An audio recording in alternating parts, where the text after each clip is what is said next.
Un tas Kuils bija dziedātājs?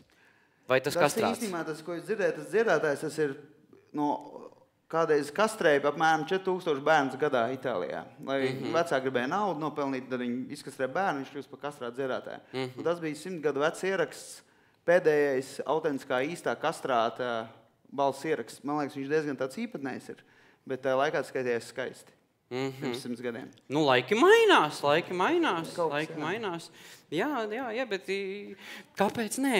Un tagad jūs esat nominēti nominēšanai uz Oskaru ar šo īsfilmu. Pareizi pateici, jā, jo citreiz kaut kur pārprot. Ko tas nozīmē tagad? Kā tas ir?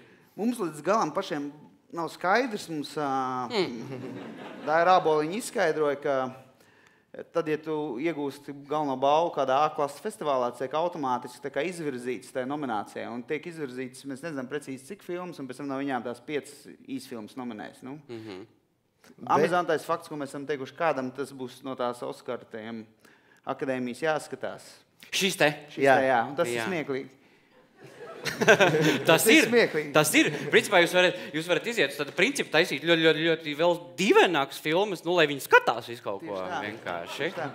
Lai paskatās šito.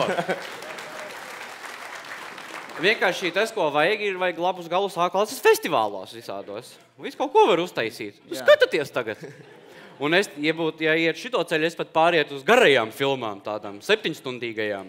Skatāties. Tur beigās būs rēcīgi vienā brīdī. Tur tāda montāža, vispār nezināsiet, kā to var salikt. Jā.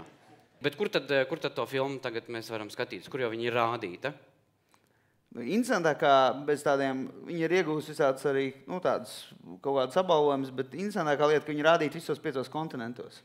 Tas ir Antarktikas filmu festivālā, kas notiek tikai zinātnieku laboratorijās. Antarktikas filmu festivāls, tas izklausās, kur jāaizbrauc. Tur nevar aizbraukt īsti, tāpēc, ka mēs runājam ar pašu festivālu organizatoru, viņš teica, viņš nekad tur nav bijis. Viņš ir Soms, jo viņš saka, ka viņš varētu aizbraukt, bet tur helikopters aizved un pēc tam lido atpakaļ pēc 3 mēnešiem. Viņš saka, viņi tur visu pētīs sniegu, bet ko viņš tur darīs, viņš nezina. Mēneši viņš nojūksies. Tad viņš bija mēģinājis sarunāt ar krieviem, kas ir kā vairāk kursē, bet viņš saka, ka viņam nav pārliecība, ka viņš sarunās, ka viņi aizved, ka viņi patiešām atvedīs atpakaļ. Krievi ar Ukraiņiem var visu ko sarunājies. Pamieris būs. Kā tur paralēli. Vāks. Bet principā šis tāds nopietnas festivāls, kur tev jāieplāno 3 mēnešus, tas nav tā aizbraukt, apstīties Ficens. Un tie zinātnieki, cik stundas viņi skatās pēc kārtas? Viņi skatās 3 dienas pēc kārtas, pa 12 stundām filmas.